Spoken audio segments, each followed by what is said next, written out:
what we consider today as Buddhism is the teaching of the Buddha as remembered by his disciples and recorded in a summary form and carried down to us by memory from the teacher to people and teacher to people and in that particular line. And what is carried out is not the full teaching of the Buddha, but only the summary of the Buddha's teaching. And they are now recorded in the Tripitaka, the Buddhist canon, using the original language used by the Buddha. And that was called Magadhi at the time of the Buddha. It is the language spoken in northern India at the time of the Buddha. Now that language is called Pali because it is the language of the Tripitaka is called Pela, Pali. The Tripitaka is called Pela, and this language is called Pali because that is the language of the Buddha's original teaching and the language of the Buddhist canon. Most of the terms and phrases in this canon, in this Buddha's teaching summary, are explained by Buddhist scholars, and they are called commentaries. There were commentaries during the time of the Buddha as well as after the Buddha by his disciples, made by his disciples. Therefore, the Buddhism that we know now is what is contained in the Buddhist canon called Tripitaka, and the Buddhist commentaries called Atthakatha. Atthakatha gives the dictionary meaning of words spoken by the Buddha and phrases spoken by the Buddha. That means they carry the ideas of the disciple as they understood Buddha's teaching. Buddha himself never used the word Buddha Dharma or Buddhism to denote his teaching.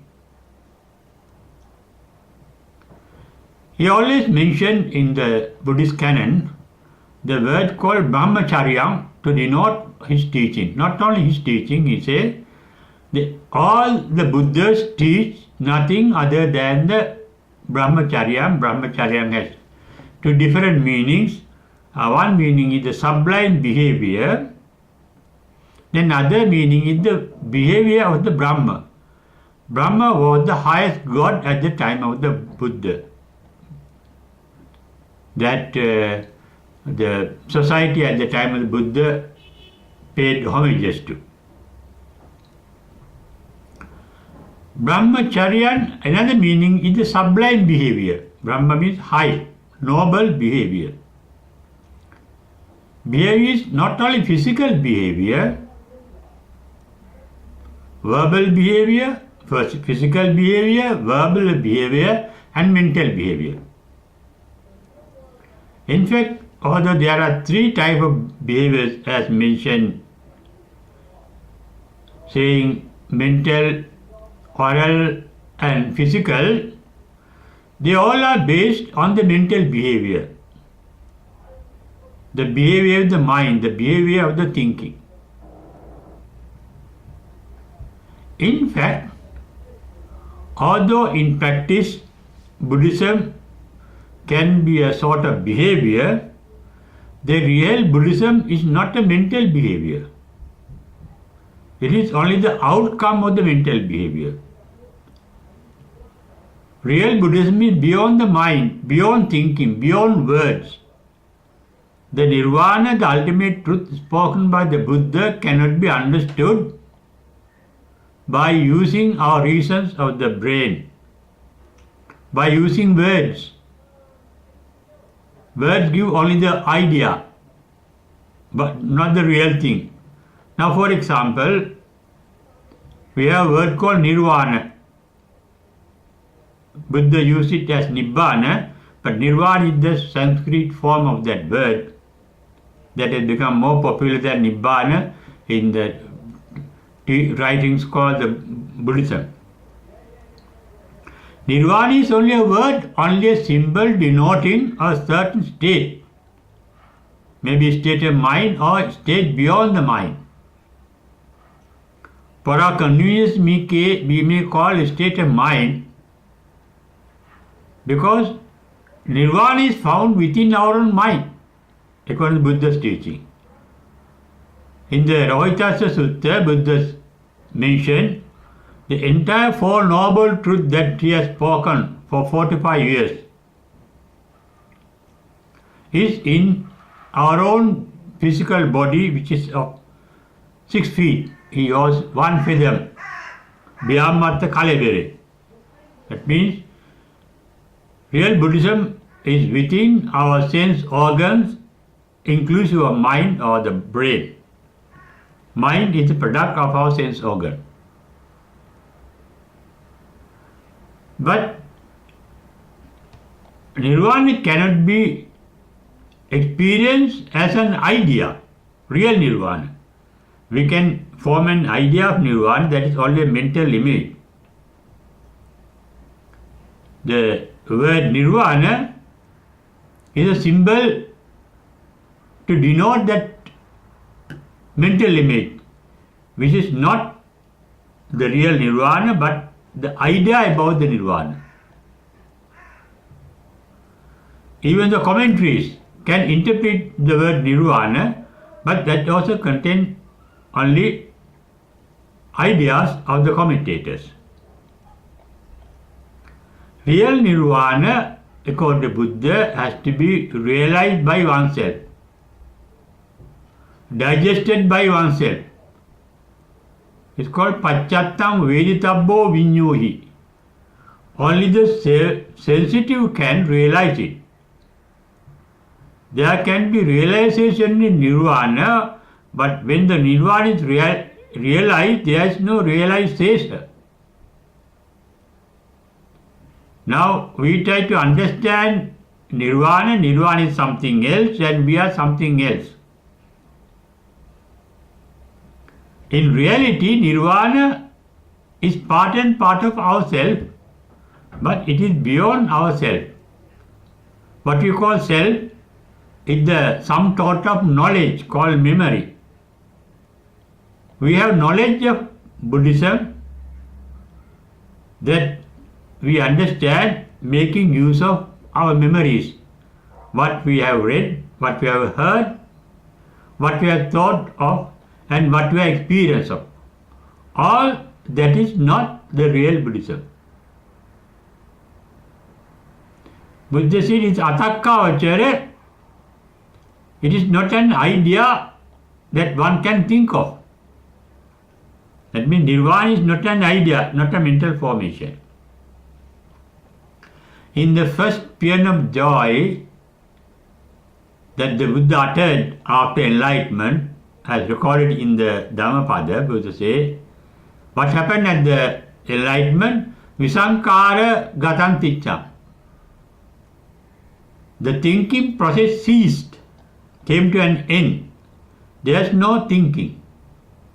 Thinking means a flow of ideas, no ideas. Beyond, that means nirvana is beyond our ideas. Our mind is full of ideas. Ideas are mental images. And normally we get generally attached to our own ideas, our own views, our own principles, our own knowledge. We think that the group of ideas, the set of ideas can be mine and I myself is the set of ideas. What you call I myself is a mental image formed by ideas. Ideas are based on our experiences of the past. Therefore, all ideas are of the past. all the meaning given to Buddhism is of the past. But real Buddhism is the actual reality of the present moment. That is why it is said it can be seen here and now. Abeywickrama means it can be seen here. Seen is not by the physical eye, but by the mental eye. Mental eye means our mind. The mind can experience nirvana. Not only the mind, the body can feel. It is not experiencing, it is sensing.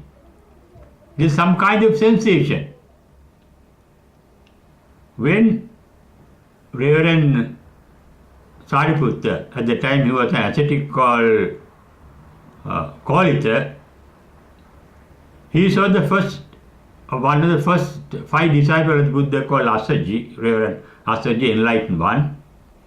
And by looking at Reverend Asai, he thought, the Reverend Sariputta thought, this should be an enlightened one. Through his very behavior, through his very body, every item in his body was expressing some kind of calmness, sereneness and blissfulness. Therefore, nirvana can be expressed through the body and the mind, but we can't form an idea of the nirvana, although we form an idea. That idea is not the real nirvana. Ita pacchattam vetabba vinyoy, and it can be done here. Ehipasiko. Sandittika means now. It can be seen here and now. It is an ongoing, living phenomenon, nirvana. That has to be realized. It is not based on any knowledge. As I mentioned earlier, all our knowledge is of the past. What we have experienced through our sense organs, what we have read, what we have heard, what we have thought, or what we have experienced practically. But that was the past. But real nirvana has to be experienced here and now. That serenity, that calmness, that bliss of nirvana can be experienced. But although I use the word experience, that is not a correct form, but we have no other form. We can become part and parcel of nirvana. That is why Buddha said in Vakkali Sutta, he told his disciple Vakkali, this physical body is Putigatta. It's a heap of excreta. But real Buddha or Buddhahood is not this physical form. That physical form, in fact, is only a vehicle for that particular Buddhahood. That is why he told Reverend Vakkali, Yo mam pasati, so dhammam pasati, yo dhammam pasati, so mam pasati. Whoever sees nirvana, who has experienced nirvana, sees me or experience me. And who experience me can experience nirvana. That shows they are like the two sides of the nirvana, same coin. Both the nirvana, state of nirvana and Buddhahood are not two different things, one and the same. Therefore, in short, we can experience real Buddhism only when we get enlightened. Enlightenment is the basis of nirvana, but not dependent on it. It's not conditioned by nirvana. Nirvana is a state unconditioned. Everything world is conditioned by something else. But nirvana has no root, has no source. It is an eternal state.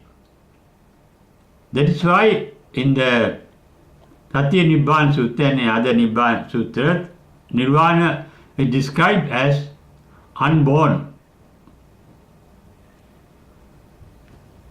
non-event, undone, not nothing. That means ajata means it is not something born. Born means it was not there earlier, now it has come to new life. It has no new life. It is not born. Abhuta, it is not an event, it is not a happening.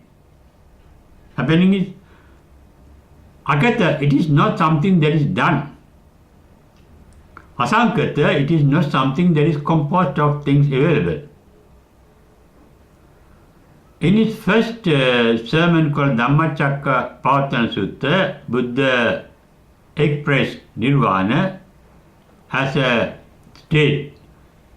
Pubbesu annusutesu dhammesu chakkumudapadu. Dhamma means a phenomenon. A phenomenon that he has never heard of. Pubbesu annusutesu. Dhammesu chakkumudapadi. There arose the vision, the sight, the insight into a state, into a phenomenon that was never heard of before. That means it is something new. There is no word that can express it directly, but we use the word in Pali Nibbana and in Sanskrit Nirvana, and Sinhala we tell it Nirvana. All these words express the cooling down of the mind. In describing Nirvana in the Kevada Sutta, Buddha said, Vijnanam Anidasana. In Nirvana there is an awareness, Vijnanam means. It can be sensed because our mind, the basis of our mind is sensing, knowing. And that knowing is directly related to sati. On the path to Nirvana, we have to develop, cultivate the knowing nature called sati. It is awareness of things as they are, reality. Yatha bhuta jnana dassana. Knowing the reality as it is in the present. Therefore, Nirvana is until it is knowing. That knowing nature is different from our knowing nature. Our knowing nature is always connected with our knowledge. Knowledge is always of something of the past experience. We know through our knowledge. Knowledge means the sum total of memories that we have saved in our brain cells. Nirvana is something beyond the brain. Our mind, our knowing is based on brain. Nirvana is not based on brain, it is beyond the brain. Brain contains sanya, signals, memories. And our normal mind becomes aware of those signals, therefore it is called sanya vedaita. Knowing the signals sent by the brain, produced by the brain, produced by the mind, sanya vedaita. Even the enlightened ones become aware of the signals sent by the sent to the mind by the memories recorded or saved in the brain cells. Sanya Vedaita. Sanya Vedaita Nirodha means the signaling of the brain cells should cease for us to realize Nirvana. That means Nirvana is beyond the present mind. It is beyond the present knowledge. You may know by heart the entire teaching of the Buddha as recorded in the Tripitaka, but that doesn't mean you are an enlightened one who has realized Nirvana. You may know by heart all the commentaries on the Tripitaka, the Buddhist canon, but that does not mean you are enlightened. That is only knowledge. Our Nirvana is hidden by the knowledge, covered by the knowledge. Knowledge is based on experiences that are recorded in our brain cells. And we know the world only as they are recorded in our brain cells. And all those recordings are distorted realities of the world outside or inside us. Because our sense organs send the information. They are the doors of information, supplying information to the brain. Those doors are imperfect. Our eyes can't see everything in this world. Our ears cannot hear everything in this world. Our nose cannot smell everything in this world. Our tongue cannot taste everything in this. The capacities of our sense organs are limited. Therefore, what we know is limited, and what we don't know is much more than what we really know. Therefore, what we know is not the reality, not the truth. That is why Nirvana has to be explained as some state of mind beyond the knowledge. We refer to that state as a mind because that mind is not born. It has no beginning, it has no end. It is something eternal. Sanatana Dhamma. The awareness to Nirvana. The Nirvana awareness is something eternal. It is the state of awareness, but that is pure awareness. Our awareness defiled. Defiled by what? Defiled by our knowledge. Defiled by the knowledge with prejudices, preconceived notions, preconceived ideas are called knowledge. And whenever we experience something through our sense organs, inclusive of mind, that experience, that knowing, what we call, knowing of anything get defiled by our latent capacities. The latent capacities that defile the mind are called nivarana, latent tendencies in our mind.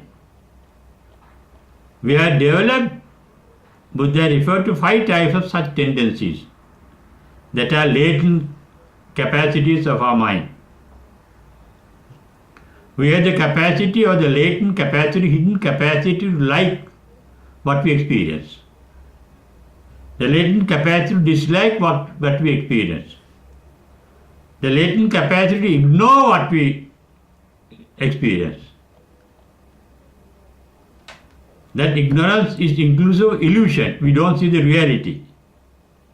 Not seeing the reality through our mind or sense organs. And at the same time, there is a latent capacity. The mind becomes inquisitive of knowing, experiencing through sense organs. And whatever experience, we have no full security, we have no trust in whatever that experience, because whatever pleasure that even whatever pleasure we experience ultimately leads to pain. Because nothing pleasant can last long. The vanishing of the what is pleasant leads to mental pain.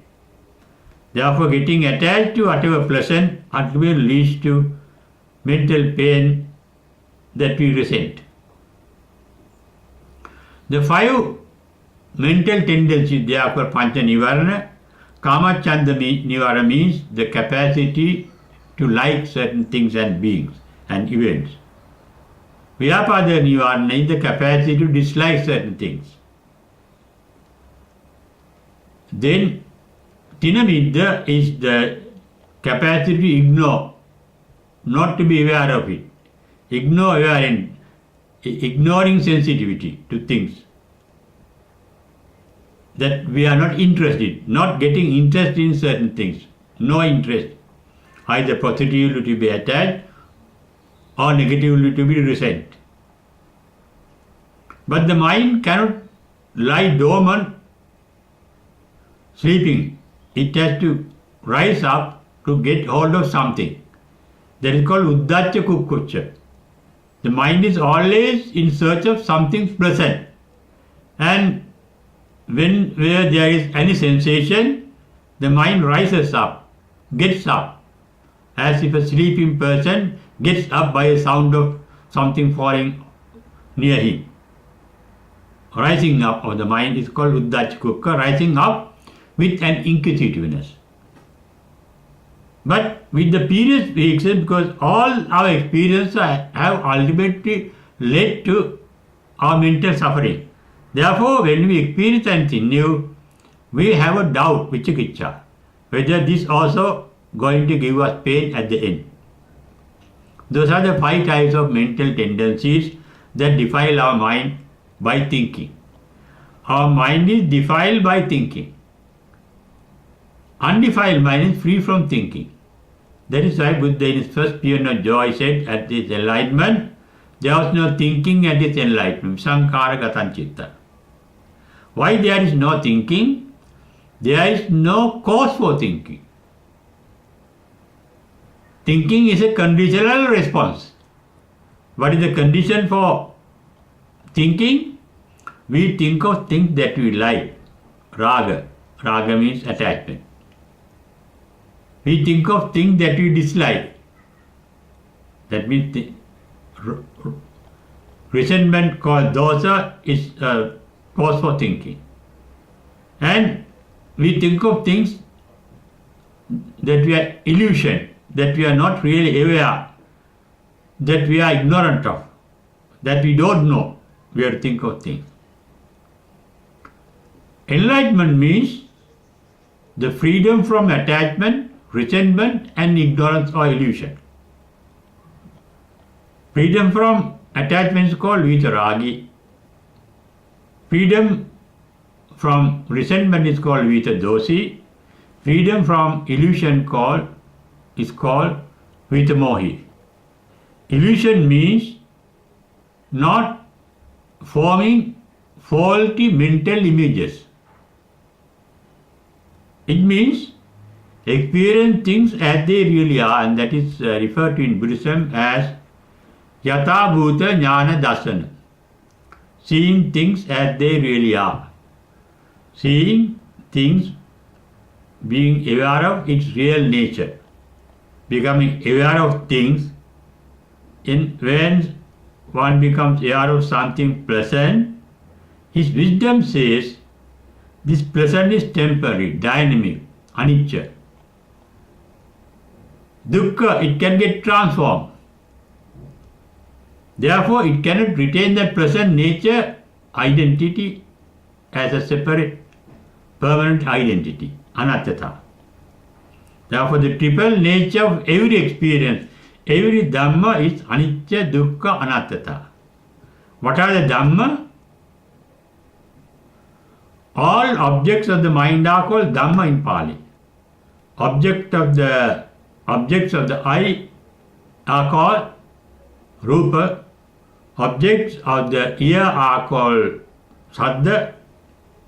Objects of the tongue are called Rasa, taste.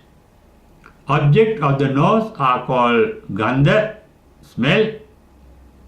Then objects of the skin are called Pottabha, sensations of the body. And objects of the mind are called Dhamma.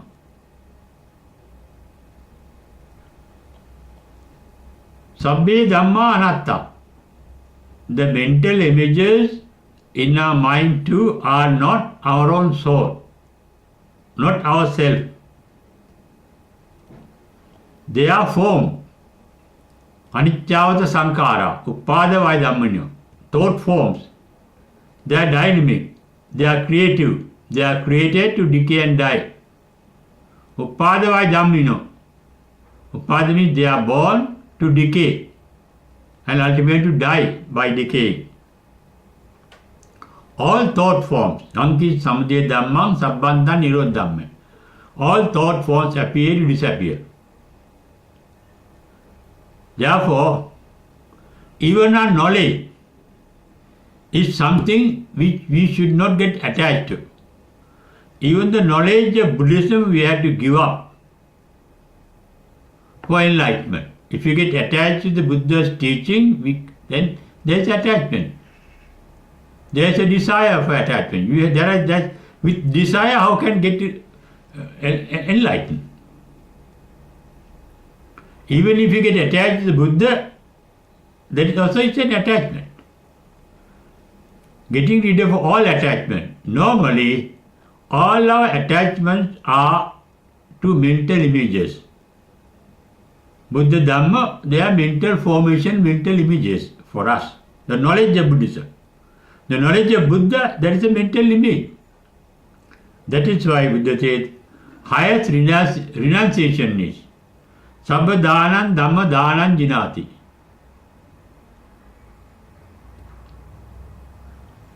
The highest renunciation is the renunciation of attachment to mental images. Dhamma Dhanam, Dhamma are mental images, mental formations. They are called Manopubbanga Madhamma. We have different mental formation called different degrees, different digitals, different measurements, different sizes, different formation that we can measure, weigh, and estimate its value of its non-value. Therefore, getting attached to our knowledge of Buddhism is the path to enlightenment. Because real Buddhism is not our knowledge, but it is inside us. The entire Buddha's teachings are based on Four Noble Truths. He did not teach anything beyond the Four Noble Truths. What is Four Noble Truths? Suffering, dukkha. It is in us. The cause of suffering, the cause of mental suffering is in us, in our own mind. Dukkha nirodha, whatever Dhamma that arises is subjected to disappearance. Sankhi samudaya Dhammam sabbanta nirodha dhammati. When there is suffering in our mind, it has a beginning and it has an end. When there is pleasure and happiness in our mind, they too have a beginning and an end. And both our happiness and suffering, both pain and pleasure, have a beginning as well as an end in our mind. That is called Nirodha. And there is a way of ending our cessation of that mental formation. That is called Magga. And there is suffering, Magga, the cause of suffering, the cessation of suffering, and the technique for the cessation of suffering. They are the real four pillars of the real Buddhism that we can realize, we can experience within our own mind. Knowledge means the ideas that we have gathered through hearing, through reading, through experiencing, through practicing and getting experience, we have formed ideas. Real Buddhism is beyond knowledge,